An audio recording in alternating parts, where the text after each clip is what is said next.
Minsan, kung sino pa yung hindi mo inakalang tao na makakasundo mo, ay siya rin pala itong lalaki na magugustuhan mo ng todo. Katulad na lang ni Luna sa kanyang ubod ng sungit na boss na si Calix.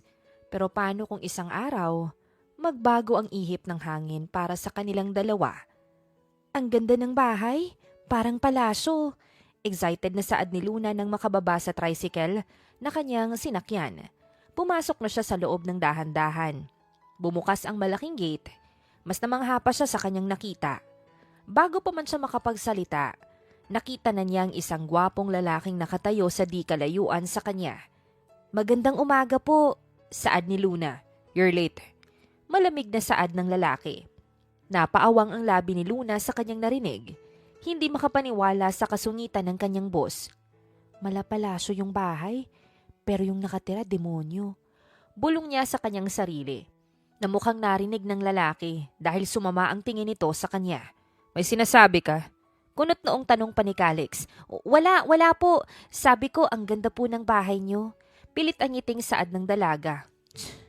Turan ng lalaki kaya naman mas lalong napangiwi si Luna. "Sabi mabait yung mga Reed, pero bakit napunta ako sa ubod ng sungit na lalaking to?" Hindi makapaniwalang saad ni Luna sa kanyang sarili. Narinig niya ang yabag ng sapatos ng lalaki habang unti-unti itong lumalapit sa kanya. Lalong kinabahan si Luna at hindi niya alam kung saan siya titingin. Sa mukha ba ng boss niya o sa sobrang kinang na sahig ng mansyon. "First day mo ngayon, diba?" Tanong ni Calix. "Opo." "Pasensya na po kung medyo na-late po ako. Medyo naligaw po ako eh." "Hindi na uubra sa akin yung mga palusot na yan. Follow me." Napamura si Luna sa kanyang isipan. Grabe, wala man lang pa-welcome pero wala siyang choice kundi sundan ito papasok sa loob ng bahay. Habang naglalakad sila, hindi mapigilan ni Luna na mapamangha sa malaking mansyon. "Hey," napahinto siya nang biglang magsalita si Calix. "Hindi ka nandito para maglibot. Andito ka para magtrabaho." Opo sir." Mabilis niyang sagot. Huminto si Calix at hinarap siya. Tinignan siya mula ulo hanggang paa, dahilan para lalong uminit ang pisngi ni Luna. "Simple lang yung rules dito. Do your job and don't talk too much. And most importantly, don't get in my way." Napalunok si Luna bago dahan-dahang tumango kay Calix. "Opo, susundin ko po lahat." Good. Umalis na si Calix at iniwan siyang nakatayo sa napakalaking sala. Huminga ng malalim si Luna tsaka napabuntong hininga. Grabe, kung ganito siya kasungit araw-araw, baka sumuko na ako kaagad. Bulong niya sa kanyang sarili. Maya-maya, narinig ni Luna ang malakas na pagsara ng pinto sa itaas kaya naman napapitlag siya. Grabe, pati pinto galit. Bulong niya sa kanyang isipan. Okay lang Luna, first day pa naman. Bulong niya sa kanyang sarili sabay ayos ng suot niyang simpleng uniforme. Hindi pa man siya nakakapagsimulang magwalis ay may narinig na naman siyang boses. "Miss," napalingon siya at nakita ang isang lalaking naka-formal suit na nakatayo sa gilid ng hagdan na may hawak na iPad. Opo, sagot ni Luna. "I'm Mr. Hernandez, head butler. Sumunod ka sa akin." Maayos nitong saad sa kanya. Nakahinga ng maluwag si Luna. Salamat naman, may mabait din pala dito. Ilang minuto lang yung lumipas nang bigla na lamang bumaba si Calix at nakita ang ginagawa ni Luna. "Hindi dyan yung mga baso." Malamig na saad nito kay Luna. Napahinto si Luna sa kanyang ginagawa at nang lingunin kung sino ang nagsasalita, nakita niya si Calix na tila isang kontrabida sa isang teleserye. Sa sobrang sama ng tingin sa kanya. "Ay sir, sabi po kasi ni Mr. Hernandez." "Hindi ako si Mr. Hernandez. At hindi rin kita tinatanong kung sino yung nagsabi sa'yo niyan." Opo. Yumuko si Luna at agad na inayos ang mga baso. Wala nang nagawa ang dalaga tapos ay nagpatuloy na sa kanyang ginagawa. Ilang sandali pa ang lumipas ay lumabas na siya para makapagwalis. "Bakit maingay?" Biglang tanong naman ng lalaki. "Sir, nagwawalis lang po ako." "Then do it quietly." Masungit na saad ng lalaki sa dalaga. Napapikit si Luna sa kanyang narinig. Wala na ata akong karapatang magingay kahit konti man lang. Hindi makapaniwalang saad ni Luna sa sarili at napailing. Maya-maya pa, nagpatimpla sa kanya ng kape ang lalaki. Kaya naman, dali-dali siyang nagtimpla ng kape para sa kanyang boss. Sir, kape niyo po, saad ni Luna kay Calix. Tinignan naman ni Calix ang tasa, tapos ay tumingin sa kanyang relo. 2 teaspoons of sugar, saad nito. Ay, akala ko po black coffee kayo, saad ni Luna. Akala mo lang yun. Saad pa ng lalaki sa babaeng hindi na maipinta ang mukha. Napangiwi si Luna pero mabilis niyang kinuha ang tasa. Magtitimpla na lang po ako ulit. Make sure this time tama na. Sambit ng binata. Opo, Your Highness. Sarkastikong bulong niya sa isip. Makalipas ang ilang oras, pakiramdam ni Luna ay naka-level 10 difficulty ang first day niya sa trabaho. Nang paupo na sana siya saglit sa gilid ng kusina, break time? Muntik na siyang mabulunan sa sarili niyang laway. Nandoon na naman si Calix nakatingin sa kanya. Sandali lang po sana, sir. Medyo nahilo lang po ako. Hindi kita binabayaran para mahilo. Malamig na saad nito. Pasensya na po. Tahimik na naglakad palayo si Calix pero bago tuluyang umalis, huwag kang pabagal-bagal dito sa bahay. Pagkaalis nito, napasandal si Luna sa counter. Grabe ka talaga. Bulong niya, halos mangiyak-ngiyak na. Kung sungit lang yung basihan, panalo ka na. Pero kahit pagod na siya sa unang araw pa lang niya, mas pinilit pa rin niyang umiti. Hindi ako susuko. Oo, mid lang ako. Pero may pride din naman ako. Bulong niya sa kanyang sarili. Hindi niya alam na mula sa ikalawang palapag, may isang pares ng matang nakatingin sa kanya. Tahimik, seryoso, at bahagyang naguguluhan kung bakit sa kabila ng lahat ng sungit niya, hindi pa rin ito umaalis. Bakit hindi siya umaalis? Tanong yon na unang beses na pumasok sa isip ni Calix Reed. Tahimik na muli ang buong mansyon matapos umalis si Calix. Tanging tunog ng walis at mahinang pag-ugong ng vacuum ang maririnig. Huminga ng malalim si Luna at saka nilapag ang walis. Okay, Luna, reset. Bulong niya sa kanyang sarili. Maya-maya, bigla siyang napangiti. Kunin mo na ang lahat sa... Napahinto siya saglit, tsaka tumingin sa paligid.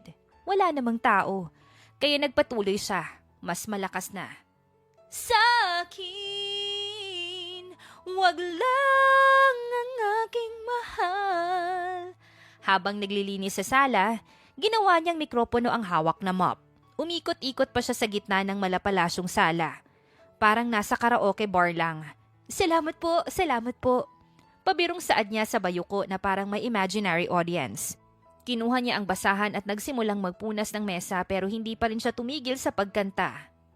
Kunin mo na ang lahat sa akin. Muntik pa siyang natumba sa makintab na sahig. Halos mawalan siya ng balanse sa pinagagawa niya. Ay!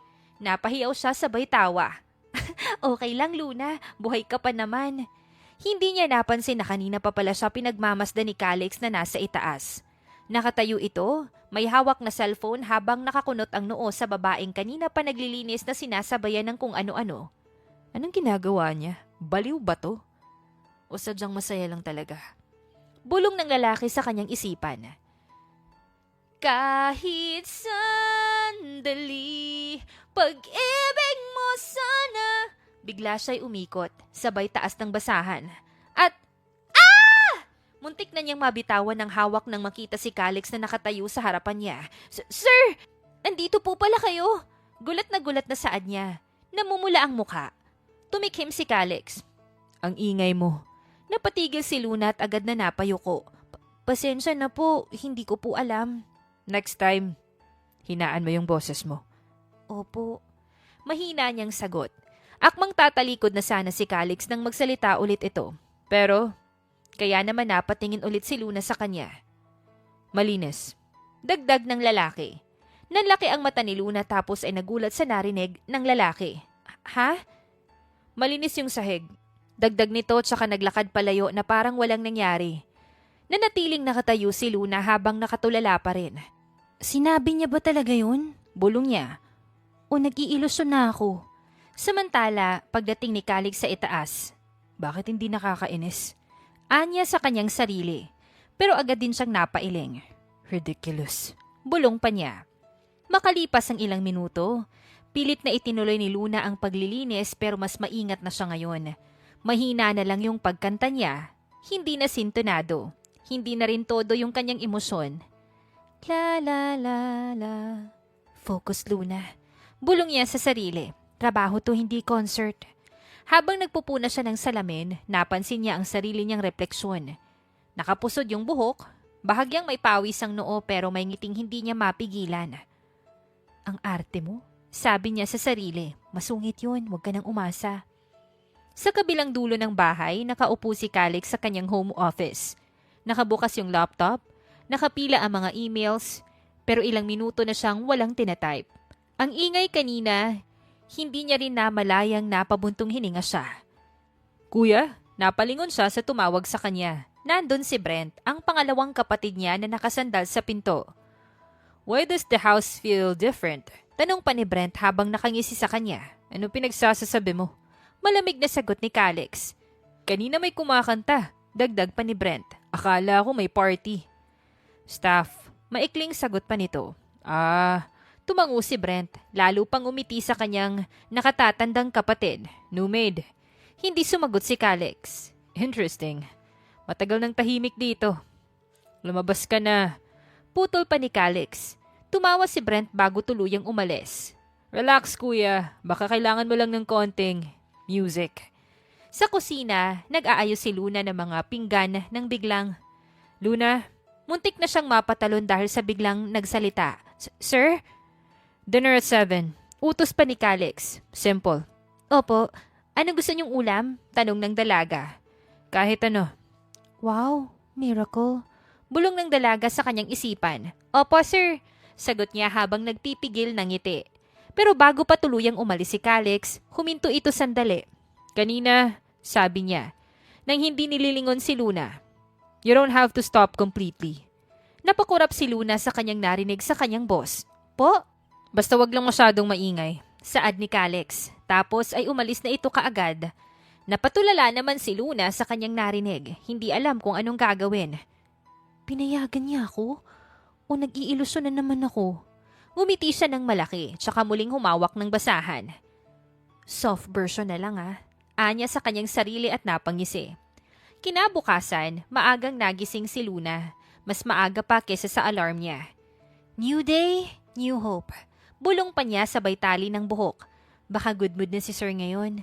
Pero pagbaba pa lang niya sa kusina, sinalubong na agad siya ng tanong ng kanyang amo. Nasaan ang kape? Napatigil si Luna at napangiwi ng bahagya. Ay, ayan na naman. Bulong niya sa sarili. Good morning po, sir. Masiglang bati pa niya habang abala sa pagkuha ng tasa. Gagawa pa lang po. Hindi na natapos ni Luna ang dapat na sasabihin nang makita niyang seryoso na ang mukha ng kanyang boss sa kanya. Kaya naman nagmadali na siya sa pagtimpla ng kape at iniabot na yon sa kanyang boss. Cold. Biglang saad ni Calix. Napatingin siya sa hawak niyang tasa tapos ay napakunot ang kanyang noo. Umuusok pa yon, halatang mainit pa yung kape. Tapos sasabihin ni Calix na cold daw. Mainit pa po yan, sir. Saad ng dalaga. Hindi sapat. Sagot ng kanyang boss. Pinaglihi ata to sa sama ng loob. Saad niya sa kanyang isipan. Magtitimpla na lang po ako ulit. Sagot na lang ni Luna. Mabilis na bumalik ang dalaga sa kusina para naman gawin yung perpektong kape ng kanyang boss. Pagkabalik niya, iniabot niya agad yon sa kanyang boss. Too strong.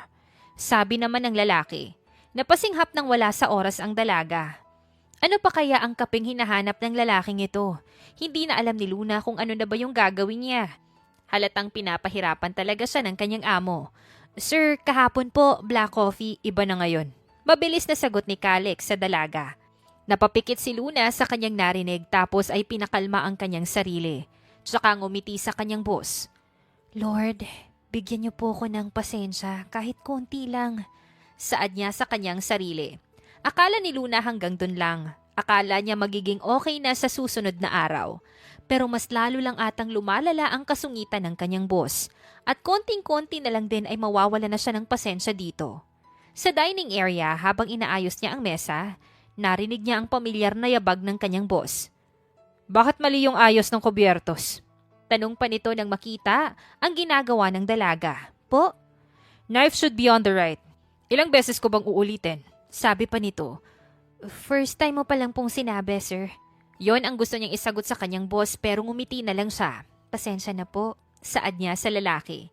Hindi na lang nagsalita si Calix pero maya-maya lang ay narinig na naman ng dalaga ang boses ng kanyang amo. Luna! Sir? Hindi ganyan yung pagpunas ng mesa. Sir, malinis na po. Sagot ni Luna na hindi natapos dahil nagsalita na naman si Calix. Hindi pa. Saad ng lalaki. Ikaw na lang kaya yung magpunas. Sigaw ni Luna sa isipan niya. Opo. Sagot pa rin niya sa kanyang boss.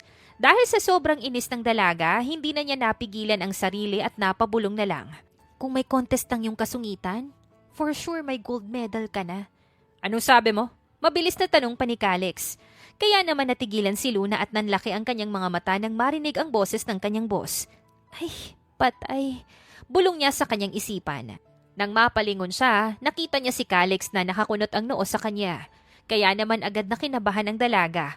Wala po. Mabilis niyang sagot. Sabi ko po, good morning ulit. Tinignan siya nito mula ulo hanggang paa. Tila sinusuri pa siya nito. Pero hindi na rin ito nagsalita at mabilis na naglakad papalayo. Nakahinga naman ng maluwag ang dalaga tapos ay napahawak sa kanyang dibdib. Muntik na yun ah. Anya sa kanyang sarili. Isang hapon, habang nagdidilig ng halaman si Luna sa hardin, napatingin siya sa kanyang cellphone nang tumunog yun. Tumatawag ang kanyang inang si Isabela. Napangiti si Luna. Magdadalawang linggo pa lang siya dito sa mansyon pero miss na niya ang kanyang mama at papa Antonio. Hello ma! Anak, kumusta ka na dyan? Anak, si papa mo ito. Miss ka na namin. Dinig niyang sabi ng kanyang amang si Antonio sa kabilang linya. Napangiti si Luna sa kanyang narinig mula sa kanyang mga magulang. Okay lang po ako, ma. Huwag po kayong mag-alala. Masiglang sagot pa ni Luna habang patuloy na dinidiligan ang mga halaman. Maganda po dito. Malaki yung bahay. Parang palasyo. Naku naman anak, huwag mo masyadong papagurin yung sarili mo ha. Paalala pa ni Isabela. Kumakain ka ba dyan ng maayos ha? Opo ma, huwag po kayong mag-alala. Busog na busog po ako palagi. Sagot niya kahit minsan ay mabilis lang talaga yung kain niya. Siguraduhin mong okay ka lang dyan ah. Singit pa ni Antonio. Hindi pwedeng puro trabaho, baka pumayat ka na naman. Napatawa si Luna sa narinig mula sa kanyang ama. Papa naman, wala pa akong isang buwan dito eh. Alam mo naman yung mama mo. Nakita ka nga lang na pumayat ng konti, akala niya inaapi ka na. Ano ka ba? Kunwaring iritang sabi ni Isabela. Nag-aalala lang ako sa anak natin. Okay lang po, ma. Malambing na sagot ni Luna. Mabait naman po yung mga tao dito. Tahimik lang talaga. Tahimik lang at masungit. Dagdag niya sa isip sabay pigil ng tawa. May mga kaibigan ka na ba dyan? Tanong ng ina niya. Opo. Mabait po yung head butler at yung mga kasambahay. Parang pamilya ko na rin po sila. Yan ang mahalaga. Kahit saan ka man magpunta, huwag mong kalimutan kung sino ka. Opo, Papa. Anak, seryosong sambit ni Isabela. Kahit anong mangyari, andito lang kami ng Papa mo ha. Kapag nahirapan ka na, umuwi ka lang. Napangiti si Luna at saka napatawa ng bahagya para itago ang kanyang emosyon. Naku ma, wag muna. Gusto ko munang ipakita sa inyo na kaya ko. Yan ang anak namin, matapang kahit maliit. Ano ka ba, Papa? Hindi po ko maliit. Tignan mo ma, tukso ni Antonio, galit na agad. Sabay-sabay silang nagtawanan sa kabilang linya. Sa di kalayuan may isang lalaking huminto sa paglalakad. Dinig ni Calix ang masayang tawa ni Luna. Saglit siyang napatigil. May ganun pa palang tunog sa bahay na to. Bulong niya sa kanyang sarili. Anak, huwag mong kakalimutang magdasal ha. Kahit pagod ka na, ipagpapasalamat mo pa rin yung araw mo. Saad pa ni Isabela. Opo ma. Palagi po. Malambing na sagot ni Luna. Anong ulam mo dyan? Tanong pa ni Antonio. Halatang gustong pahabain yung usapan. Papa naman, ikaw talaga. Tinola po yung ulam namin kanina. Mabuti. Hindi puro delata. Hoy! Kunwaring saway ni Isabela. Hindi ko naman pinapakain ng puro delata yung mga anak natin. Tapos, ikaw pa yung nagagalit. Biro pa ni Antonio. Grabe kayo, para tuloy akong nasa bahay lang. Ganyan talaga, kahit nasan ka anak, anak ka pa rin namin. Saglit na natahimik si Luna, napatingin siya sa mga halamang dinidiligan niya at saka humigpit ang hawak sa hose. Ma, Papa, salamat po. Sa lahat. Ano ka ba? Magtrabaho ka na nga lang ng maayos sa talagaan mo yung sarili mo, sapat na yun para sa amin. Opo, sagot niya. Anak, kapag hindi ka na masyadong abala dyan, umuwi ka naman. Ipagluluto kita ng paborito mong ulam. Promise po. Masiglang sagot ni Luna. Miss na miss ko na po yung luto niyo, Papa. Talaga lang ha, hindi ba dahil mayaman yung boss mo? Napatawa naman si Luna sa tura ng kanyang ama. Papa! Maya-maya pa ay namatay na rin yung tawag at nagpaalam na rin sila sa isa't isa. Pagbaba niya ng cellphone, napansin niyang basa na pala ang sahig sa tabi niya. Ay! Bulong niya. Patay tayo dito, baka mapagalitan na naman ako ni Sir Sungit. Pinatay niya ang hose at huminga ng malalim habang hindi pa rin nawawala ang ngiti sa kanyang labi. Maingat na pumasok si Luna sa loob ng mansyon. Dala pa rin ang bahagyang ngiting naiwan mula sa tawanan nila ng kanyang mga magulang. Pagdating niya sa sala, napahinto siya. Nandun si Calix, nakaupo ito sa sofa. Seryoso ang mukha habang may kausap sa cellphone. Hindi pwedeng i-delay yung project. I want the numbers tonight. Malamig na diretsong saad pa nito. No excuses. Nakabukas ang laptop sa harap niya. Kalat sa mesa ang ilang folders at iPad. Halatang lubog na lubog ito sa trabaho. Napatigil si Luna sa isang sulok. Nag-aalinlangan kung dadaan ba siya or hihintayin na munang matapos ang tawag. Fix it. Narinig niyang huling sabi ni Calix bago tuluyang ibaba ang cellphone. Saglit na natahimik sa sala, kaya naman agad na tumikim si Luna. Sir, maghahanda na po ba ako ng dinner? Saad niya sa kanyang boss. Hindi agad tumingin si Calix sa dalaga pero tumango ito. 7:30. Opo, sagot niya agad. Habang papunta siya sa kusina, bigla niyang napansin na may isang folder na halos mahulog na sa gilid ng mesa. Napahinto siya, nag-aalangan kung aayusin niya ba yon o ano. Ayusin ko na lang baka mahulog. Saad niya sa kanyang sarili. Lumapit siya at maingat na inayos yung folder. Inayos din yung iPad dahil baka mahulog din ito. Anong ginagawa mo? Napatigil siya nang marinig ang malamig na boses ng kanyang amo. Napalingon siya at nakita si Calix na nakatingin sa kanya. Nakakunot pa yung noon nito sa kanya. Ay sir, nahuhulog na po kasi yung folder, inaayos ko lang po. Sagot niya sa kanyang boss. Saglit itong tumingin sa mesa at saka bumaling sa kanya. Next time, don't touch my things. Malamig nitong sabi. Pasensya na po, hindi na po mauulit. Tumango si Calix sa kanya at saka muling bumalik sa laptop. Tahimik lamang na naglakad papuntang kusina si Luna. Masungit pa rin kahit anong mangyari. Saad niya sa kanyang isipan. Pero okay lang. Tahimik ang kusina habang naghihiwa si Luna ng mga sangkap. Maingat ang bawat galaw niya. Parang kahit ang tunog ng kutsilyo ay pilit niyang hindi pinapatunog dahil baka makagalitan na naman siya ng kanyang boss. Okay lang Luna. Paulit-ulit niyang paalala sa kanyang sarili. Trabaho lang naman to, huwag mo masyadong dibdibin. Binaliwala niya ang mga iniisip at nag-focus na lamang sa pagluluto. Ilang sandali pa, kumalat na sa buong bahay ang bango ng niluluto niyang ulam. Sa sala, napatigil si Calix sa pagtatype. Bahagya niyang iniangat ang ulo, napatingin sa direksyon ng kusina. Anong amoy yun? Bulong niya sa kanyang sarili. Hindi niya namalayang napatayo na siya at dahan-dahang naglakad papalapit sa kusina. Sir, magalang na sabi ni Luna nang mapansin siyang nakatayo sa may pintuan ng kusina. Sandali na lang po, malapit na po to. Tumingin si Calix sa kawali tsaka sa mesa kung saan maayos na nakahanay ang mga plato. Anong niluto mo? Tanong niya. Chicken salpikaw po, sagot ng babae. Simple lang po. Make sure it's not overcooked. Opo, sagot niya kaagad. Ilang minuto pa, inilapag na ni Luna ang hapunan sa dining table. Sir, handa na po yung dinner niyo, saad ni Luna sa kanyang boss. Umupo si Calix at sinubukan ng lutong pagkain ng dalaga. Tapos ay saglit siyang natahimik, napalunok tuloy si Luna sa gilid. Halatang kinakabahan dahil baka hindi magustuhan ng kanyang boss ang luto niyang pagkain. Okay? Sabi ni Calix sa wakas. Napangiti naman si Luna sa kanyang narinig. Nagustuhan ng kanyang boss ang luto niyang pagkain. Aalis na sana siya para ayusin ang mga naiwang trabaho sa kusina nang bigla naman siyang tawagin ng kanyang boss. Luna, saad ni Calix. Sir?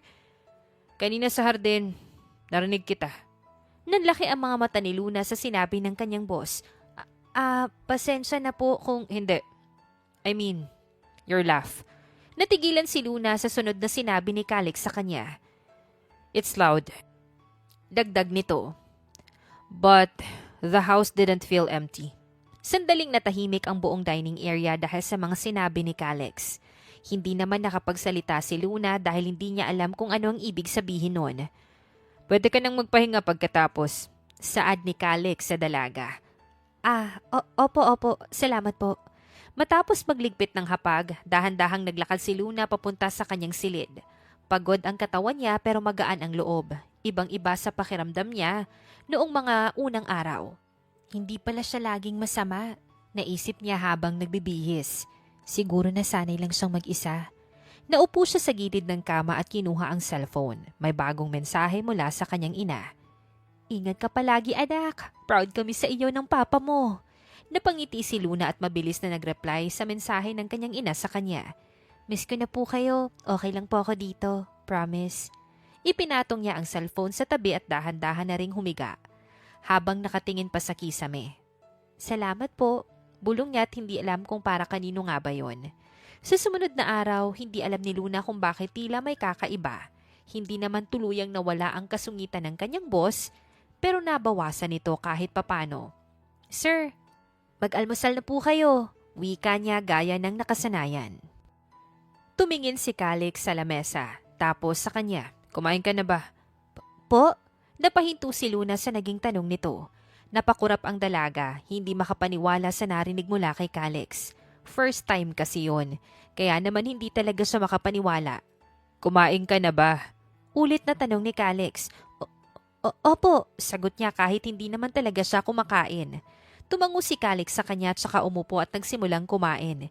Kaya naman mas lalong nagtaka si Luna sa kinilos ng kanyang boss. Huh? Saad ng babae. Nagkiwit balikat si Luna tapos ay nag-iwas ng tingin sa kanyang boss. Baka good mood lang. Dagdag niya pa sa kanyang isipan.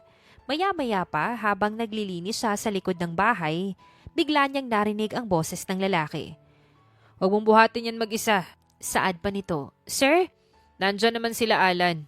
Nito, mabigat yan para sa'yo. Nanlaki ang mata ni Luna sa kanyang narinig. Hindi makapaniwala sa mga sinasabi ni Calix. Kaya ko naman po, hindi ko tinatanong kung kaya mo. Putol pa nito. Tumango naman agad si Luna sa lalaki. Opo.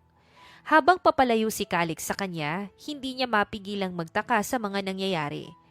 Simula kailan pa siya nag-alala ng ganito sa akin? Bulong niya sa kanyang isipan. Sa tanghali, habang abala si Luna sa paglilinis, nagulat na lamang siya nang bigla siyang abutan ni Calix ng isang bote ng tubig. Uminom ka. Sabi nito, mainit. Napatulala si Luna sa pangyayaring yun. Halos hindi niya alam kung tatanggapin ba niya ang bigay na tubig nito sa kanya. Salamat po, mahinang sagot niya. Hindi umimik si Calix at takmang tatalikod na sana nang bigla itong magsalita muli. At huwag kang kumain ng patago. Nanlalaki lalo yung mata ni Luna sa sinabing yun ng lalaki. Alam niya? Bulong niya sa kanyang isipan. Opo, sagot niya dito. Buong araw, paulit-ulit yung nangyayari. Hindi siya sinusungitan ng lalaki. Hindi malamig ang turing nito sa kanya. Kaya naman mas lalo pang nagtaka si Luna sa mga pangyayaring yun. Kinagabihan, habang nagliligpit siya sa kusina, biglang napabuntong hininga si Luna. Ano ba to? Ikaw ba talaga yan, sir? Kinabukasan, mas lalo pang napansin ni Luna ang mga pagbabago. Habang nag-aayos siya ng mesa para sa almusal, bigla niyang narinig ang boses ni Calix. Hindi mula sa likod niya, kundi sa kanyang tabi. Gumong gamitin yan. Po? Basa ang gilid ng plato. Paliwanag nito. Sabay kuha sa hawak niya at pinalitan yun ng bago. Baka masugatan ka. Nanlaki ang mata ni Luna dahil sa ginawa ni Calix. Salamat po. Tumangulang si Calix at umupo na parang walang nangyari. Okay, this is officially weird. Saad niya sa kanyang isipan. Bandang tanghali, naglilinis siya ng bintana sa ikalawang palapag. Nakatuntong siya sa maliit na stepladder nang biglang, Luna! Napalingon siya at muntik nang mawalan ng balanse dahil sa pagkagulat sa pagtawag sa kanya ng lalaki. Agad na lumapit si Calix at hinawakan ang gilid ng hagdan. Dahan-dahan. Mariin itong sabi. Bumaba ka na lang. Opo, sagot niya. Hindi agad ito umalis. Sinigurado na muna nitong nasa sahig na ang mga paa niya bago tuluyang tumalikod. Hanggang kailan kaya siya magiging ganito? Bulong ni Luna sa kanyang isipan. Bandang hapon, sa kusina habang nagluluto si Luna ng hapunan sa kanyang boss, may biglang nilapag na maliit na kahon sa tabi niya si Calix. Sir? Tanong ni Luna. First aid kit. Kanina nagasgasan ka. Napatitig si Luna sa maliit na sugat sa daliri niya na halos nakalimutan na niya dahil sa pagiging abala niya. Napansin niyo po? Hindi makapaniwalang saad ni Luna. Hindi ako bulag. Maikling sagot nito. Salamat po. Saglit na natahimik ang kusina dahil sa presensya nilang dalawa. Si Luna, hindi maintindihan kung ano ang nararamdaman dahil sa bilis ng tibok ng puso niya. Luna, tawag muli nito. Po, saad ni Luna at tinignan ang kanyang boss. Kung huminto si Calix, tila nagdadalawang isip pa kung ano yung idudugtong sa sasabihin. Kung nahihirapan ka na dito, sabihin mo. Natigilan si Luna sa kanyang narinig. Ito yung unang beses na sinabi ni Calix ang bagay na yon. Okay lang po. Sagot pa niya. Kaya ko po. Tumango si Calix sa kanya. Good. Pero bago tuluyang umalis, may idinagdag pa ito. I don't want anyone getting hurt here. Habang naiwan naman si Luna sa kusina, hawak-hawak ang first aid kit.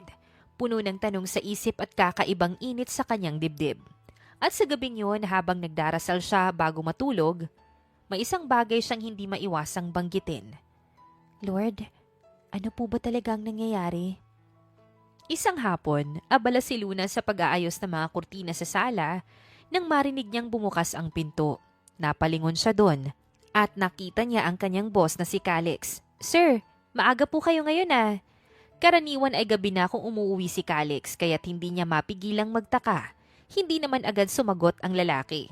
Tahimik lang nitong inilapag ang susi sa mesa at saka iniabot sa kanya ang hawak nitong paper bag. Para sa'yo. Nanlaki ang mata ni Luna sa lalaki.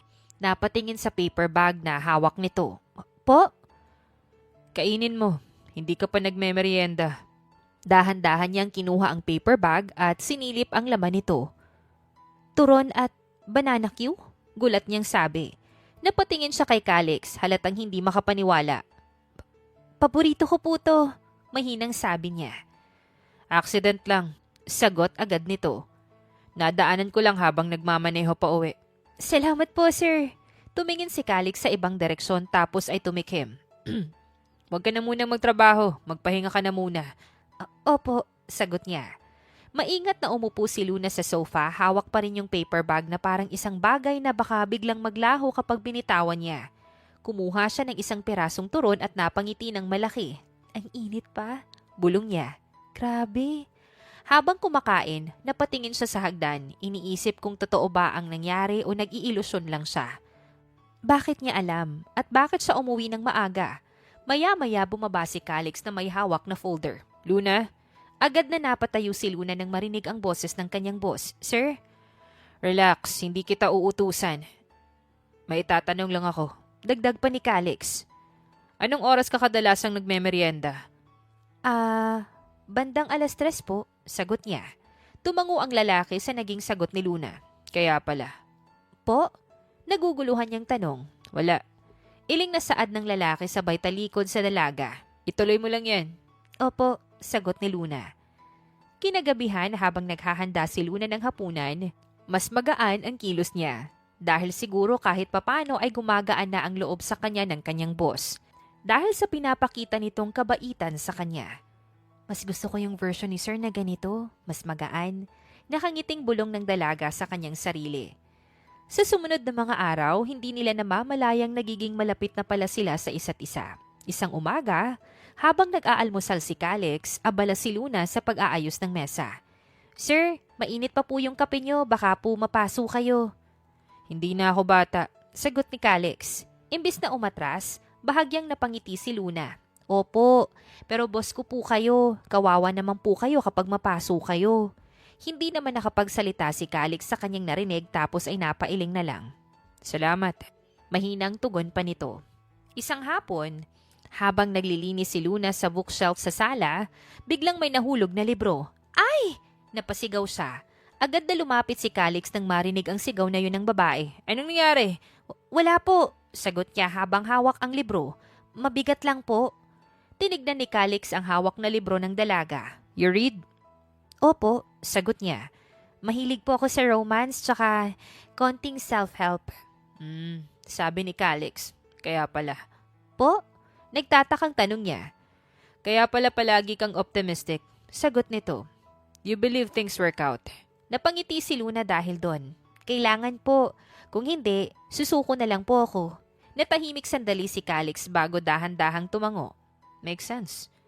Kinagabihan, nagkataong sabay silang nasa kusina. Nagtitimpla si Luna ng tsaa habang si Calix ay nagbubukas ng ref.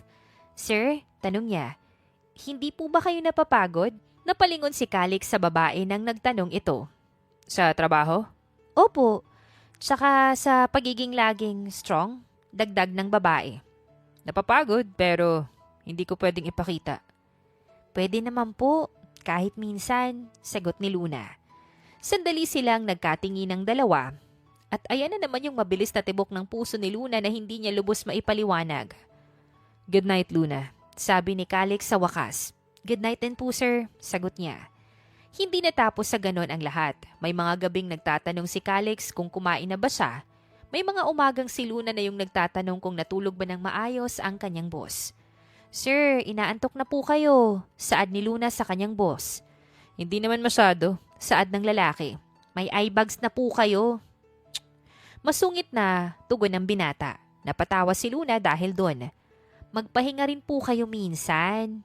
Isang gabi, inabot na naman sila ng hating gabi sa kusina. Si Luna abala sa paghahanda ng tsaa. Si Calix nakaupo sa countertop, hawak ang laptop pero halatang wala sa focus. Sir, bakit po ba kayo laging nagpupuyat?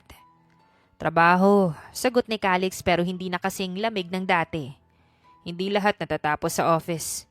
Pero hindi po ba kayo napapagod? Balik tanong ni Luna sa kanya sabay lapag ng tasa sa harap niya. Kahit po yung pinakamalakas napapagod din. Ikaw, kailan ka huling nagpahinga? Sanay na po ako. Hindi dahilan yung sanay. Seryosong sagot nito. Natahimik si Luna sa narinig mula kay Calix. Hindi niya alam kung ano ba yung gagawin sa mga oras na yon. Hindi niya rin alam kung ano ba yung isasagot niya sa lalaki. Kaya naman, mas minabuti na lamang niyang manahimik. Kinabukasan habang nasa hardin silang dalawa, nagdidilig ng mga halaman si Luna. Si Calix naman ay nakaupo sa bangko habang may kausap sa phone. Pagkababa niya ng tawag, agad niyang nilingon si Luna. Luna, saad ng lalaki. Po, sagot ni Luna. Anong ginagawa mo kapag malungkot ka? Napatingin siya sa lalaki. Halatang nagulat sa naging tanong nito. Kumakanta po. O tumatawa. Kahit pilit minsan. Tumango si Calix sa sagot ni Luna. Does it work? Opo. Hindi nawawala ang problema pero gumagaan. Natahimik si Calix sandali. Teach me. Nalaki ang mga mata ni Luna sa sinabi ng kanyang boss. Po? Just kidding. Bawi agad ni Calix pero hindi iniwas ang tingin sa dalaga. Napatawa si Luna sa lalaki tapos ay sabay silang napailing dalawa at pinagpatuloy ang anumang ginagawa nila. Sa mga sumunod na araw, dumalas ang ganoong usapan. Mga pag-uusap na hindi lang tungkol sa trabaho. Isang hapon, habang nasa dining area silang dalawa, Luna, biglang sabi ni Calix, Sir? Thank you. Saad ni Calix habang nakatingin sa dalaga. Para saan po? Tanong niya. For staying. Hindi nakaimik si Luna sa kanyang narinig. Pakiramdam niya ay tumigil ang oras na mga sandaling yun. Hindi niya maipaliwanag ang kanyang nararamdaman. Naguguluhan na talaga ako. Saad ng dalaga sa kanyang isipan. Isang hapon na maulan, abala si Luna sa pag-aayos ng mga tuwalya sa may bintana nang biglang kumulog. Kaya naman, agad siyang napapitlag. Takot ka ba sa kulog? Tanong ni Calix mula sa may pinto ng silid. Konti lang po, sagot niya. Masyado kasing malakas. Tumango si Calix at sinarado ang bintana. Huwag ka na munang magtrabaho dyan. Opo, sagot niya pero nanatili pa rin sa lugar. Kapag umuulan, sabi ni Luna. Naalala ko po yung bahay namin. Maliit lang pero maingay. Lalo na kapag sama-sama kami. Mas gusto mo yun? Tanong ni Calix. Opo, masaya po. Hindi ako sanay sa ingay. Sabi ng lalaki. Pwede naman po kayong masanay. Napatingin si Calix sa dalaga. Ganun ba yun kadali? Hindi po. Pero pwede niyo pong subukan. Kinagabihan, nawalan ng kuryente dahil sa sobrang lakas ng ulan. Kaya naman agad na kinabahan si Luna dahil doon. Sir? Tawag ni Luna. Dinig niya ang yapak ni Calix na papalapit sa kanya. Nandito ako. May dala itong flashlight at iniabot sa kanya. Salamat po.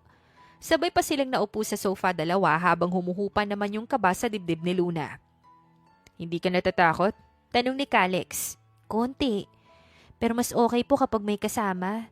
Tumango si Calix sa kanya tapos ay bahagyang napangiti. Makes sense. Luna, biglang saad ni Calix. Po? Do you ever regret coming here? Tanong ni Calix sa dalaga. Hindi po. Mahirap man pero marami akong natututunan. Sagot ni Luna.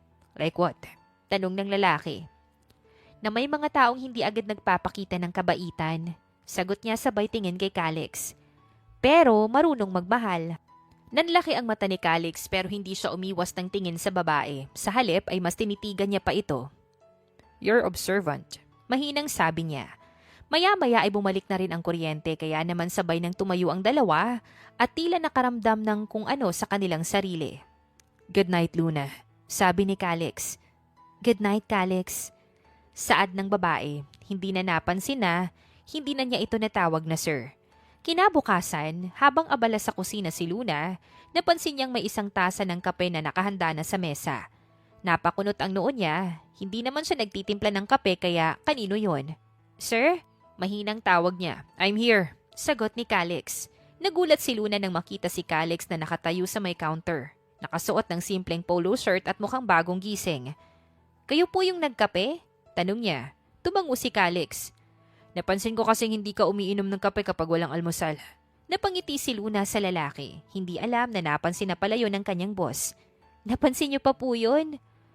Mahilig ako mag-observe. Sagot niya sabay iwas ng tingin.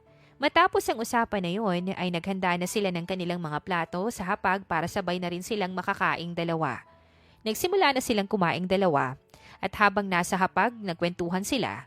Hindi makapaniwala si Luna na kaya niyang makasabay sa isang table ang kanyang boss, lalo na at malamig ito sa kanya nung unang araw niya sa trabaho.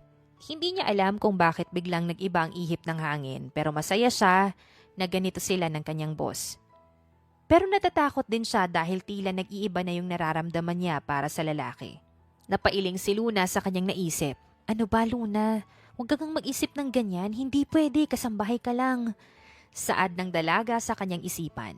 Sa mga sumunod na araw, mas naging malapit pa ang dalawa sa isa't isa. Hanggang sa isang hapon, may hindi inaasahang bisita.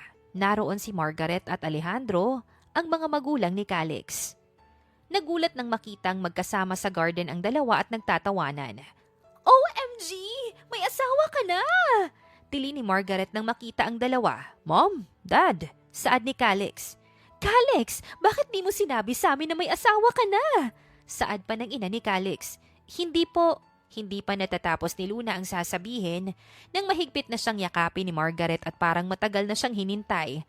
Anak, ang ganda-ganda mo naman! Masayang saad ng ginang. At mukhang mabait ka pa, kaya pala glow na glow yung anak ko. Nanlaki ang mata ni Luna at napatingin kay Calix na halatang nataranta din. Mom, wait. Pilit na singit ni Calix. Huwag ka nang mahiya, iho. Singit naman ni Alejandro na napangiti na rin. Kailan pa kayo? Kailan pa ano po? Alanganing tanong ni Luna. Mag-asawa! Sabay na saad ng mag-asawa. Ano po? Halos mabulol si Luna. Hindi po kami asawa! Mabilis na putol ni Margaret. Sabay hawak sa kamay ni Luna. Aba, tignan niyo nga kayong dalawa. Bagay na bagay kayong dalawa. Napakunot noo si Calix. Mom, she's my maid. Biglang natahimik ang paligid dahil sa sinabing yun ni Calix. Saad ni Margaret. Nakatingin pa rin kay Luna mula ulo hanggang paa. Maid na asawa mo? Mom! Napataas ang boses ni Calix. Biglang natawa si Alejandro sa kanyang asawa. Han, huwag kang mag-assume. Ngumuso ang ginang sa kanyang asawa sabay tingin sa dalawa. Bakit kasi hindi niya sinabi agad at bakit parang ang lambing yung dalawa sa isa't isa? Namula si Luna sa kanyang narinig sa ginang. Ma'am, pasensya na po. Maid lang po talaga ako dito. Lang! Saad ni Margaret. Ay nako iha, walang lang sa mundong ito. Napakurap si Luna sa kanyang narinig. Hindi niya inakala na sasabihin yun ng ina ng kanyang boss. Mom, Dad, napadaan lang ba kayo? Tanong pa ni Calix. Pilit na binabalik sa ayos ang usapan. Surprise visit, sagot ni Alejandro. Namiss ka ng mami mo. At curious ako. Dagdag ni Margaret sabay kindat kay Luna. Kung sino ang babaeng nagpapatawa sa anak kong akala ko ipinaglihi sa sama ng loob. Hindi napigilan ni Luna ang matawa. Ay ma'am, ako din po minsan nagugulat na marunong pala siyang tumawa. Teka, taas kilay na saad ni Calix. Ako pa talaga yung pinagkaisahan nyo. Oo, sabay na sagot ni na Margaret at Luna. Sandaling natahimik si Calix tapos ay napangiti rin, kaya naman mas lalo pang nagulat ang kanyang mga magulang. Ay, ngumiti sa Alejandro! Himala! Napailing si Calix sa kanyang ina. Mom! Okay, masayang saad ng ginang. Hindi man kayo mag-asawa pa? Mom! Babala ni Calix. Pero gusto ko na ang babaeng ito. Pagtatapos ni Margaret sabay tapik sa balikat ni Luna. Napangiti si Luna, hindi niya namalayang mas lalong gumaan ang pakiramdam niya. Nang magtakip silim, sama-samang pumasok ang apat sa loob ng mansyon para sa hapunan. Abala si Luna sa kusina kahit ilang beses na siyang sinasabihan ni Margaret na maupo na lang. Ay nako iha, may iba pa namang pwedeng gumawa niyan. Reklamo ng ginang habang sinusundan si Luna. Okay lang po ma'am, nakasanayan ko na rin po to eh. Sagot ni Luna sa ginang habang napangiti. Han, hayaan mo na, kita mo namang masaya siya eh. Masaya? Ulit ng ginang sabay tingin kay Calix na tahimik lang sa gilid. Ikaw, bakit di mo siya tulungan? Napasinghap si Calix pero lumapit din sa dalaga. Anong gagawin ko? Nagulat si Luna sa tanong na yon ng kanyang boss. Sir, Calix, okay na po ako. Shopping! Sabat ni Margaret. Para makita kung marunong ka talagang makisama. Tumango si Calix sa kanyang ina sabay kuha sa kutsilyo at nagsimulang maghiwa ng gulay. Hindi napigilan ni Luna ang matawa dahil sa ginagawa ng kanyang boss. Sir, baliktad po yung hawak niyo. Ganito talaga kapag CEO. CEO ng carrots? Biro pa ni Luna. Natawa naman si Alejandro sa narinig. Ayos to ah! Napailing si Margaret pero halatang tuwang-tuwa rin sa dalaga. Tignan mo yan, Calix. Ganyan yung gusto kong babae para sa'yo. Marunong tumawa. Napatingin si Calix kay Luna. Mas madali kasing ngumiti kapag may dahilan. Sandaling nagkatinginan ang dalawa at tila bumagal ang oras ng mga sandaling yon para sa kanilang dalawa. Maya-maya pa ay natapos na rin sila at naghanda na sa hapag para sabay-sabay na silang makakaing apat. Luna, saan ka nakatira? Tanong pa ni Alejandro. Probinsya po. Simple lang po yung buhay namin. Sagot niya. Simple pero maayos yung pagpapalaki sa'yo, puri ni Margaret. Kita sa kilos. Namula si Luna sa papuring yon. Salamat po. May gusto ka pa ba? Tanong ni Calix sa dalaga. Siya yung kumuha ng kanin at ulam para sa dalaga kaya naman napansin yun ng mga magulang. Ay, saad ni Margaret kay Alejandro. Delikado na to. Ngumiti si Alejandro sa kanyang asawa. Mukha nga. Matapos ang hapunan, kusang nagligpit si Luna ng mga pinagkainan. Susunod sana si Calix para tumulong nang biglang tumikhim si Margaret. Sabay na napatingin ng dalawa sa ginang. Calix, nakangiting may ibig sabihing tono sa boses ni Margaret. Samahan mo muna si Luna. Kami na ng daddy mo yung bahala dito. Mom, may mga kasambahay. Tutol ni Calix. Alam ko, pero gusto kong kami na muna dito ng ama mo. Napailing si Alejandro sa kanyang asawa pero ngumiti rin ito. Sumunod ka na lang, iho. Walang nagawa si Calix kundi ang sumunod. Lumabas sila ni Luna papunta sa terrace na tanaw ang garden. Malamig ang simoy ng hangin at tahimik ang paligid. Ang kulit ng parents mo, mahiyaing sabi ni Luna. Nakakatuwa sila. Normal lang sila, sagot ni Calix. Medyo advanced lang mag-isip. Napatawa si Luna sa narinig sa lalaki. Advanced talaga? Luna, seryosong tawag ni Calix. Naiilang ka ba? Nagulat si Luna sa tanong ng kanyang boss. Saan? Sa akin. Sa kanila. Sa sitwasyon. Saglit na nag-isip si Luna bago sagutin ang tanong na yon ng kanyang boss. Sa una po oo, pero ngayon hindi na. Bakit? Dahil kahit masungit kayo noon, nakangiting sabi niya, hindi naman po kayo masamang tao. Hindi ako sanay na may ganito. Napatingin si Luna sa kanya. Hindi po ba masarap sa pakiramdam? Masarap. Pag-amin pa ni Calix. Pero nakakatakot lang.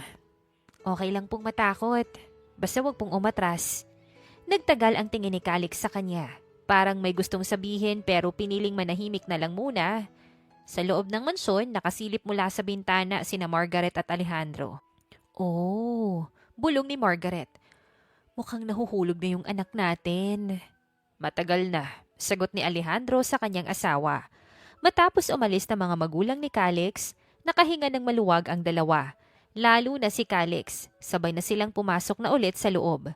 Nagplano kasi silang dalawa na manood ng movie. Habang namimili si Luna ng movie na papanoorin nila ni Calix, napansin niya ang mga pasulyap-sulyap sa kanya ng binata.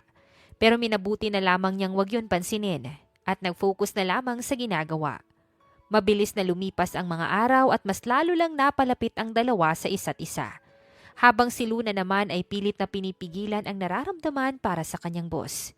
Isang gabi, nagising si Luna nang makarinig ng ingay sa baba. Nagtaka siya, kaya naman sinilip niya yon. Nakita niya si Calix na nasa baba at nag-iinom pero paubos na yung iniinom nito. May problema ba siya? Tanong ni Luna sa kanyang isipan. Nang makababa siya, napatingin sa kanya si Calix at hindi alam ni Luna pero bigla na naman siyang nakaramdam ng kung ano sa kanyang dibdib. Talagang gustong-gusto na niya si Calix. Akala ni Luna ay may sasabihin si Calix sa kanya pero nagulat siya nang lumapit ito sa kanya. Amoy na amoy niya ang alak mula dito. Pero kahit ganoon ay mas nangingibabaw ang bango ng lalaki. Sir, saad ni Luna sa lalaki. Pero bago pa man makapagsalita ay naramdaman na ni Luna ang labi ni Calix na lumalapat sa kanyang labi. Sa sobrang bilis ng pangyayaring yun, hindi alam ni Luna ang gagawin. Nang mahiwalay ang labi nila, napatingin si Luna kay Calix at takmang magsasalita. Pero bigla na lamang itong natumba sa kanya. Tulog na, saad niya sa sarili. Napabuntong hininga si Luna at inalalayan ang kanyang boss para makapagpahinga na ito. Hindi niya alam kung ano ba yung pumasok sa isipan nito at nag-inom. Tahimik ang buong mansyon kinabukasan pero maingay ang isipan ni Luna. Habang nag-aayos siya ng mesa para sa almusal, paulit-ulit na bumabalik sa kanya ang nangyari kagabi. Ang biglaang paghalik sa kanya ng kanyang boss. At ang bigat ng katawan nitong bumagsak sa kanya matapos ang pangyayaring yun. Hindi niya alam kung alin yung mas masakit, ang halik o ang katotohanang parang wala lang yun sa lalaki. Lumabas si Calix mula sa kanyang silid. Maayos na maayos, parang walang nangyari. Diretso itong umupo sa mesa at binuksan ng laptop. Good morning. Malamig pero normal na bati nito. Good morning po, sagot ni Luna. Pilit na pinapakalma ang kanyang sarili. So nakalimutan niya talaga. Bulong niya sa sarili.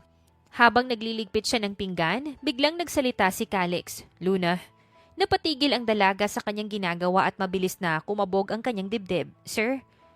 Salamat nga pala kagabi. Saad nito sa babae. Napalingon tuloy ang dalaga sa kanyang boss. Po? Sa pag-alalay mo sa akin. Dagdag pa ni Calix habang nakatingin pa rin sa laptop. Alam kong nakainom ako. Yun lang yung lumabas sa bibig ni Calix. Walang kahit na anumang pagpapaliwanag sa nangyari kagabi. Ang tungkol sa paghalik, ang biglaang halik na binigay niya kay Luna ay hindi man lang nito nabanggit. Walang anuman po. Mahina niyang sagot. Umakyat si Calix matapos noon. Iniwan si Luna sa kusina. Nakangiti pero ramdam ang pangingirot ng kanyang dibdib. Abala ang buong mansyon ng gabing yun, na puno ng ilaw, musika at mga bisitang naka-formal attire ang paligid. Tahimik lang si Luna sa paligid. Suot ang simpleng uniforme habang inaasikaso ang mga bisita. Mula sa malayo, nakita niya si Calix at may biglang babaeng lumapit dito. Tumawa pa ito sabay hawak sa braso ng lalaki.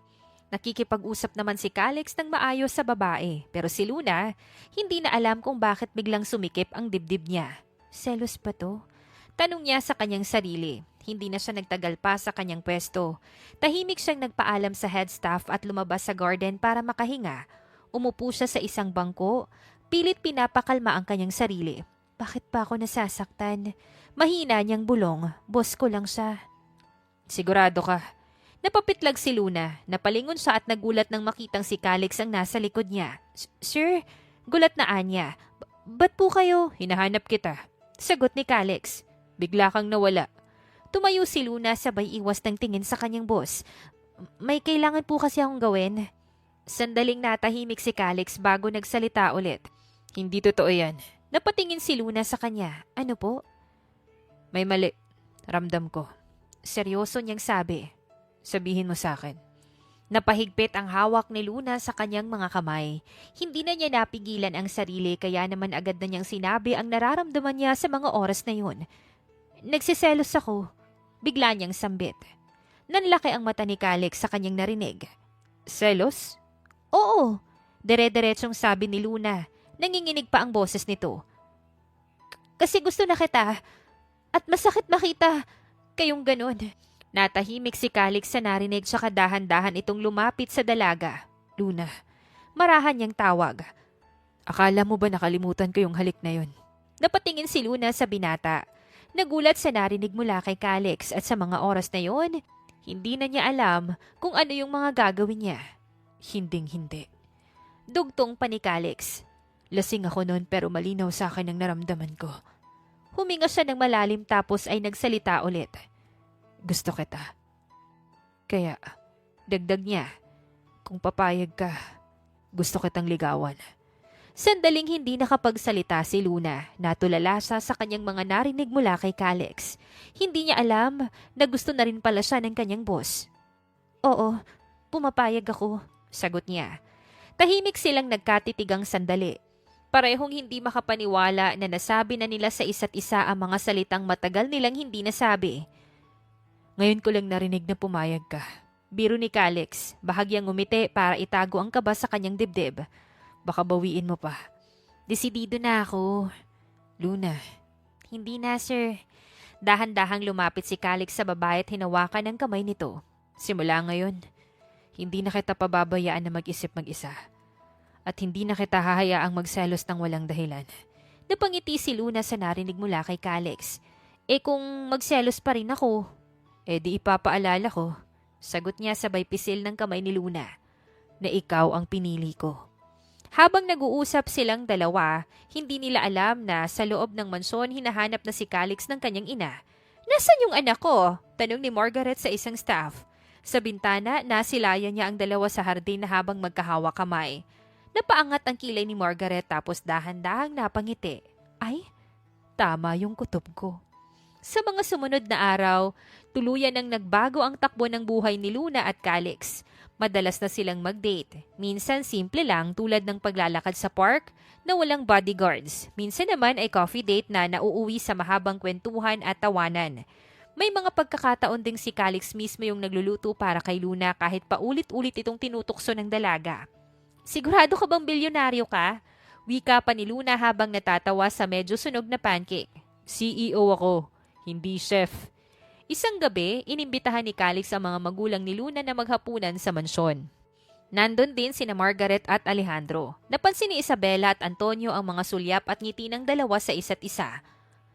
Parang may sasabihin kayo, saad ni Isabela. Huminga ng malalim si Calix tsaka tumingin kay Luna. Bahagya siyang tumango dito. Tita, tito, seryosong saad ni Calix. Gusto ko pong ipaalam na si Luna po at ako. Kami na po. Nanlaki ang mga mata ni Isabela pero hindi na nagulat, kundi sa tawa. Talaga? Tanong ni Antonio sabay tingin sa kanyang anak. Masaya ka ba anak? Opo pa, masaya po ako. Tumayo si Margaret at agad na lumapit kay Luna. Sa wakas! Official na! Napatawa si Alejandro sa kanyang asawa. Parang kami pa yung mas excited. Lumapit si Isabela kay Calix at hinawakan ng kamay nito. Alagaan mo yung anak ko. Pangako po. Sagot nito sa ginang. Matapos ang masayang dinner na yon, mas naging masaya pa sina Luna at Calix. Sa mga sumunod na araw, mas tumibay pa ang relasyon nilang dalawa. At masayang-masaya ang kanilang mga magulang para sa kanila. Isang gabi, inimbitahan ni Calix si Luna sa isang lugar na hindi niya inaasahan. Date ba to? Biro pa ni Luna. Oo, pero special. Laking gulat ni Luna nang makitang nasa isang private garden sila, may mga ilaw, puting bulaklak at mga kandilang nakahanay sa daan. Calix, ang ganda. Gusto kong dito, sagot ni Calix. Kasi dito rin nagsimula ang lahat, sa hardin. Ikaw at ako lang. Humakbang siya papalapit kay Luna. Luna, dumating ka sa buhay ko nang hindi ko inaasahan. Akala ko dati okay na ako na ganito na lang. Nasapat na yung trabaho sa akin at sapat na yung maging mag-isa. Hinawakan niya ang dalawang kamay ni Luna. Pero binago mo yun. Tinuruan mo akong tumawa ulit. Tinuruan mo akong magmahal. Dahan-dahan siyang lumuhod sa harap ni Luna. Napahawak si Luna sa kanyang dibdib. Hindi makapaniwala sa ginawa ng kanyang kasintahan. Calix. Kinuha ni Calix ang isang maliit na kahon at dahan-dahang binuksan yun. bumungad sa kanyang isang napakagandang singsing na nasa loob. Luna, will you marry me? Tuluyan nang pumatak ang luha ni Luna. Tumango siya ng paulit-ulit habang humahagulgol sa saya. Oo, oo Calix, papakasalit kita. Tumayo si Calix at isinuot ang singsing sa daliri ni Luna at saka siya mahigpit na niyakap. Simula ngayon, hindi ka na lang babaeng minahal ko. Ikaw na yung babaeng makakasama ko habang buhay. Sa di kalayuan, lumabas ang kanilang mga magulang, sina Margaret, Alejandro, Isabela at Antonio, na kanina pa pala nanonood sa kanilang dalawa habang pumapalakpak at may luha sa kanilang mga mata. Sabi ko na nga ba? Masayang saad pa ni Margaret. May proposal! Nagtawanan ang lahat habang magkayakap sina Luna at Calix. Mabilis na lumipas ang mga araw para sa kanilang dalawa. Dumating ang araw na matagal nilang hinintay, ang big wedding day ni Luna at Calix Reed. Maaga pa lang, abala na ang buong simbahan para sa malaking araw na pinaghandaan ni Luna at Calix. Excited na ang lahat sa pag-iisang dibdib ng dalawa. Lalo na ang kanilang mga magulang na halos hindi makatulog dahil sa sobrang excited para sa kanilang mga anak. Sa loob ng bridal room, nanginginig ang kamay ni Luna habang inaayos ni Isabela ang belo niya. Anak, tignan mo kung hanggang saan ka dinala ng pangarap mo. Napangiti si Luna sa salamin. Hindi na siya ang dating maid na puno ng takot at pag-aalinlangan. Isa na siyang babaeng sigurado sa pagmamahal na tinanggap at binigay niya. Ma, salamat po sa lahat. Maya-maya pumasok si Margaret. May luha na agad sa mata. Magiging anak na rin talaga kita, sabi niya sa bayakap kay Luna. Simula ngayon, wala nang amo at kasambahay. Mag-asawa na kayo. Samantala sa kabilang silid, inaayos ni Alejandro ang coat ni Calix. Handa ka na ba? Tanong ng ama sa kanyang anak. Mas handa pa sa kahit anong board meeting. Napatawa ang lahat, lalo na ang mga kapatid ni Calix na nandoon din. Akala ko hindi na ikakasalang masungit na kagaya mo. Biro pa ni Brent. Akala ko nga mauuna ka pa eh. Dagdag pa ni Lucas. Ngumiti si Calix sa kanyang mga kapatid. Worth it lahat. Maya-maya pa ay nagsimula na rin ang seremonya. Dahan-dahang bumukas ang pinto. Pumasok si Luna suot ang napakagandang puting gown. Nang magtama ang mga mata nila ni Calix, tila huminto ang oras para sa kanilang dalawa. Ang ganda mo. Bulong pa ni Calix. Masayang nakinig at nanood ang lahat sa dalawa. Kasabay noon ay ang pagiging emosyonal ng lahat nang magsimula ng basahin nila Calix at Luna ang kanilang mga wedding vows para sa isa't isa. Luna, dumating ka sa buhay ko para linisin yung bahay ko. Pero ang totoo niyan, nilinis mo talaga yung puso ko. Pangako kong pipiliin kita araw-araw sa hirap, sa ginhawa, sa katahimikan at ingay ng mundo. Napaluha si Luna sa kanyang narinig at nang natapos si Calix, ay siya naman ang nagsalita. Calix, sabi niya, minahal kita kahit hindi mo hinihingi. At minahal mo ko kahit hindi ko inaasahan. Pangako kong hindi na ako matatakot magmahal. Basta ikaw ang kasama ko. Umiiyak na saad ni Luna sa lalaki. By the power vested in me, saad ng pare, I now pronounce you husband and wife. You may now kiss the bride. Naghiyawan at nagpalakpakan ng lahat nang marinig ang sinabi ng pare. Masayang masaya sila dahil sa wakas ay ganap ng mag-asawa ang dalawa. Mrs. Reed, bulong pa ni Calix sa asawa. Mr. Reed, napangiti namang saad ni Luna. Makalipas ang ilang linggo, matapos ang engranding kasal, unti-unting bumalik sa tahimik at masaya ang buhay ni Calix at Luna bilang mag-asawa. Ngunit may kakaiba. Isang umaga, nakaupo si Luna sa harap ng mesa. Nakatitig lang sa almusal na inihanda ni Calix. Hindi ka kumakain. Masama ba yung pakiramdam mo? Hindi ko rin alam. Parang nasusuka na lang ako bigla. Napakunot ang noo ni Calix. Gusto mo bang ipatawag ko yung doktor? Wag na muna, baka napagod lang ako. Pero nang sumunod na araw, ganun pa rin. Mas mabilis siyang mapagod, mas sensitibo sa amoy at bigla-bigla na lang naiiyak, lalo na kapag nanonood ng commercial. Bakit ka umiiyak? Naguguluhang tanong pa ni Calix sa bayakap sa kanya. Hindi ko rin alam. Hagulgol ni Luna. Yung aso kasi, umuwi siya sa amo niya. Napangiti na lang si Calix pero nag-alala rin dahil sa mga kakaibang ikinikilos ng kanyang asawa. Kinagabihan, mag-isa si Luna sa banyo. Hawak ang isang pregnancy test. Nanginginig ang kamay niya habang hinihintay ang resulta. Ilang segundo pa, lumabas na ang hinihintay niyang resulta. 2 pulang linya. Ang isa ay hindi pa masyadong makita, pero alam ni Luna ang ibig sabihin ng linyang yun. Napaupo si Luna sa sahig. May halong gulat at tuwa ang nararamdaman niya. Tapos ay agad na siyang napahawak sa tiyan niya. May baby na kami, bulong niya. Lumabas siya ng banyo, dala ang pregnancy test. Nakita niya si Calix na nasa sala at nagbabasa. Mahal, mahina niyang tawa. Love, okay ka lang ba? Hindi na siya nagsalita pat inabot na lang ang hawak niyang pregnancy test sa kanyang asawa. Saglit na natigilan si Calix sa nakita. Tumingin siya kay Luna tapos sa test, tapos tumingin ulit kay Luna. Totoo ba to? Mahina niyang tanong. Umiiyak na tumango si Luna sa kanyang asawa.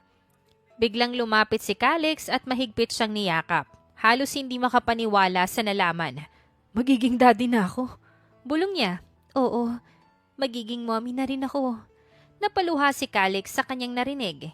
Hinalikan niya ang noo ni Luna at marahang inilapat ang kamay sa tiyan. Salamat. Bulong niya. Sa bagong buhay, sa bagong pamilya.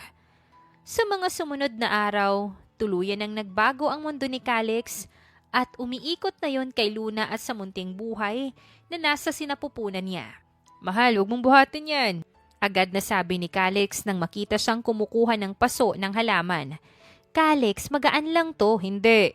May 2 na akong iniingatan ngayon. Seryoso niyang sagot sabay kuha ng paso. Sobra ka naman. Hindi pa naman gaanong malaki yung tiyan ko. Mas maaga, mas mabuti. Sagot ni Calix sa kanyang asawa. Isang umaga, sabay silang pumunta sa ospital para sa unang check-up. Hawak ni Calix ang kamay ni Luna. Parang natatakot na baka mawala ito kapag binitawan niya. Mr. and Mrs. Reed, tawag ng doktor. Sa loob ng silid na paluha si Luna nang tuluyan na nilang marinig ang heartbeat ng kanilang anak. Parang sa panaginip lang ang lahat. Mahina niyang sabi. Hindi nakapagsalita si Calix. Nakatingin lang siya sa screen. Nangingilid rin ang luha. Akin yan. Bulong niya. At sa'yo. Pagka-uwi nila sa mansyon, agad na ipinagbawal ni Calix ang kahit na anong mabigat na gawain kay Luna. Ano na lang yung gagawin ko? Tanong pa ni Luna. Magpahinga, maging masaya, tapos mag-crave ka lang ng mag-crave. Sagot niya. Ha? Oo, seryosong sabi ni Calix sa asawa. At gagawin ko lahat para matupad yun. Marahang hinaplos ni Calix ang tiyan ni Luna. Baby, nandito na si Daddy. Pangako, mamahalin kita. Gaya ng pagmamahal ko sa mommy mo. I love you, mahal. Saad ni Luna sa kanyang asawa. I love you more, my love. Nakangiting saad ni Calix at hinagkan ang kanyang asawa. At dito na nga po nagtatapos ang kwentong pag-ibig ni Calix at ni Luna. Naway kayo po ay kinilig at may natutunan sa kwentong ating napagsaluhan ngayong araw. Muli po, maraming salamat sa inyong walang sawang pagsuporta at pakikinig. Hanggang sa susunod, abangan pa rin po ang mga kwentong puno ng aral, pagmamahal at inspirasyon. Siyempre dito pa rin po yan sa inyong inaabangang Dear Jen.